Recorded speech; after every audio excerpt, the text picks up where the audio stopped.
All right, guys. Um, Welcome back from break. Make sure you guys check your scores on your assessment from the Inter Warriors. If you guys are missing that, make sure you get that in by the end of the week. If you have a zero, or if you read the comments, okay, and I said that I wanted you to submit, different answers to different questions. Make sure you guys do that, okay, because that's going to be a major grade going forward here. Okay. Today we're going to start getting into the military aspects of World War II, and we're going to start off with the invasion of Poland, which is the action that most people, most historians would point to as the opening sequence of the Second World War, and this took place in mid to late 1939. So we're going to take a look at what caused it, why Germany became aggressive against Poland, why they made a pact with the Soviet Union, who should have been Germany's enemy, based on Adolf Hitler's beliefs, which you guys should know about from your reading and our discussions. And we'll talk about how this invasion really kind of sets up how the first half of the war plays out. Just like with the other Screen Tastify or YouTube videos that I've posted before, you guys can kind of advance back and forth on the slides as I kind of dictate and talk through them. You guys are going to click on a couple of links to watch videos. And again, you guys can watch the video and pause the Screen Tastify if you want. So split your screens as you guys go through this. You guys can use what I'm saying to plug in your notes and use it for some of the questions that we have going forward. It should take us probably about maybe 40 minutes total. There's two brief videos, and there's one brief video, and there's a reading that you guys are going to be doing. Okay, so let's move on to the first slide here. Okay, we've talked about this before. When Poland was created, you guys remember, we've discussed this. They wanted to give Poland access to the Baltic Sea, and they gave them access by creating this very narrow corridor or space of land here that became known as the Danzig Corridor. And you guys can see me highlighting it here. And the reason why it was called the Danzig Corridor is because right smack in the middle is the city of Danzig, or was the city of Danzig. It's now known as Dansk. For those of you who are interested. Okay. Now, for Poland, that might have seemed good, but for Germany, which was here and here, it was really not the best case geographic or political scenario. They literally cut Germany in half. You can see Pomerania and East Prussia. You now had to take a ferry to go from Stolt to Königsberg. And you still had Germans living in what was then Western Poland. You guys can see Thorn and Posen. Okay, those are German names. So there still were a lot of ethnic Germans living in this region. Okay, and that caused considerable disagreements between the German government and the Polish government. And this is basically what Hitler demanded. This small area right here, the Danzig corridor, is what Hitler demanded back from Poland. And he made up all sorts of false accusations that the Poles were mistreating ethnic Germans and that they were, not giving them their natural rights, things like that. All this was blown out of proportion. It just gave him an excuse, essentially, to invade a country that he believed half of which should be Eastern Germany. Okay, now if we look at the broader map, you guys can probably figure out that to the east of Poland, you can't see it here, but is the Soviet Union under Stalin, another country that didn't believe Poland should exist. Remember, Poland was basically taken from the remnants of East Germany and Western Russia to be created. Okay, so that's why both these countries weren't too keen on Poland in the years leading up to World War I. Now, Poland was a member of the League of Nations, so they should have had the backing of France and Great Britain. And when Germany threatened war, for the first time, finally, the French and the British realized the only way to stop Hitler at this point, who had already violated all of the treaties that he had agreed to before, was to threaten war. And they made a firm commitment to Poland. They said that if you invade Poland, we will immediately declare war on Germany. Okay? And this goes back to the old World War I idea. If they invaded Poland, it would create a two-front war. The British and the French would be on the other side of Poland. And we're going to see the British and the French, they were really anticipating a war very similar to World War One, a war defensive in nature, based on trenches and fortifications, things like that. But that's not how the war would go. Okay, so here's the basic thing that starts the war. It's the small strip of territory, the Danzig corridor. Okay, if you guys want to write that down, you guys can see it's up here. Okay, you guys can understand make sure you know and understand why Germany demanded this back and the main issues between Poland and Germany that we just discussed. Okay, you guys can mark that up on this screen if you want to, because we'll come back to this for a quiz. Let's move forward to slide 3. Okay, before the invasion of Poland, I want you guys to click on this brief reading of the Nazi-Soviet Non-Aggression Pact, also known as the Molotov-Ribbentrop Pact. Molotov was the Soviet foreign ambassador, and Ribbentrop was the Nazi or German foreign ambassador. And I want you guys to read through that, and I want you guys to give me 3 of the main reasons why both Stalin from the Soviet Union and Hitler from Germany agreed to make a deal over the issue of Poland. First of all, what did they agree to do? Okay.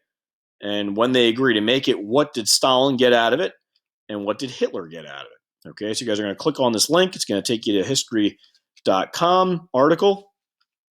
And it's going to take you guys about 10 minutes to scroll through. It's not very long. Okay, it's going to talk a little bit about the Germans and the Soviets making a deal, why they made that deal, and the aftermath. Okay, so it's not very long. Again, you guys are going to plug in for your own purposes what the deal was, why 2 perceived enemies would have come to an agreement over Poland. So take 10 minutes to read through that, and then you guys are going to write down your observations here and here. Okay, you guys can either pause me on YouTube here to do this, or if you want to advance forward, we'll advance forward, okay?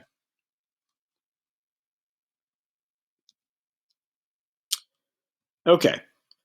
Polish preparations. This is going to be a little bit of a review from what we talked about in World War One. We go back to 1914. If you guys remember, the minute that Austria-Hungary mobilized for war against Serbia, that clicked into motion. You guys want to write this stuff down.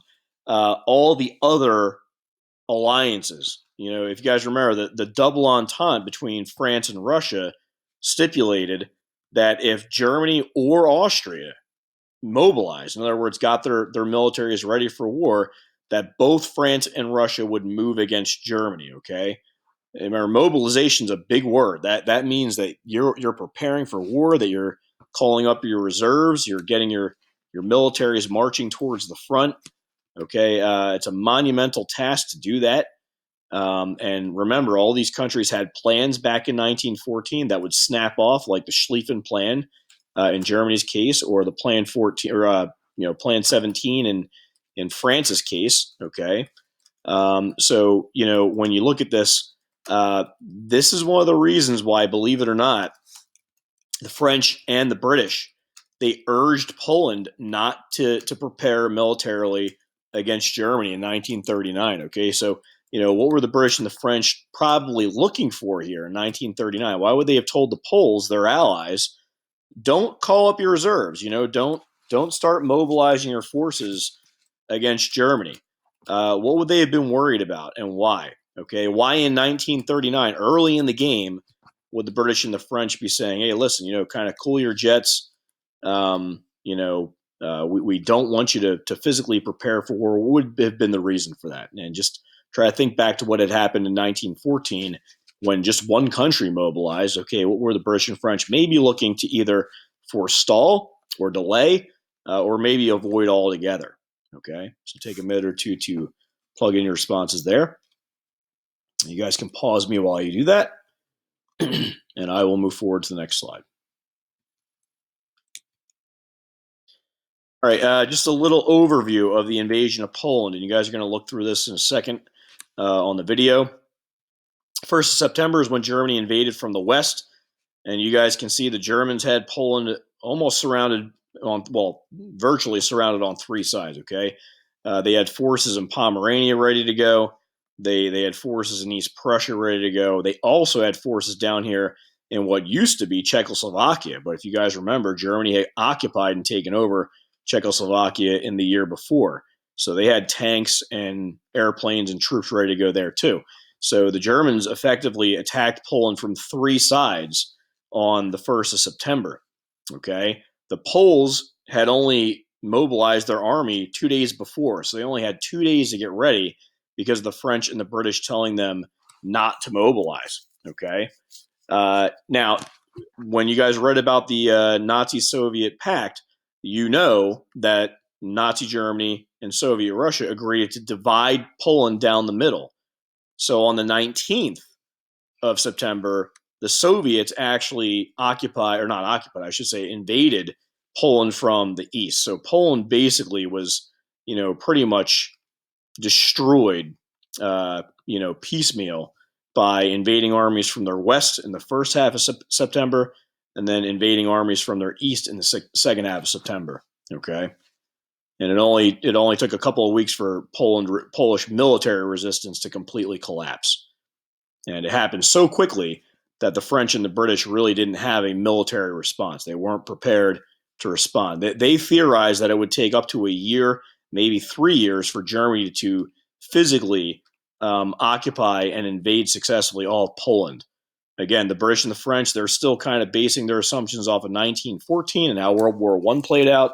The Germans, as you guys are going to see, they're playing by a different set of rules in 1939. And because of that, they really rapidly, over about 6 weeks, Polish military resistance had completely collapsed. And let's take a look at why that was in a second here. Okay. Okay, you guys are going to take a look at Blitzkrieg. Okay, you guys can see it literally means lightning war.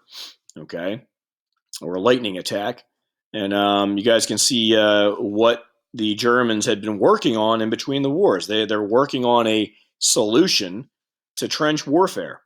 How does Germany avoid these long, drawn-out conflicts that, we have millions of guys in the trenches. They draw out for years. It turns into a war of material that we can't win.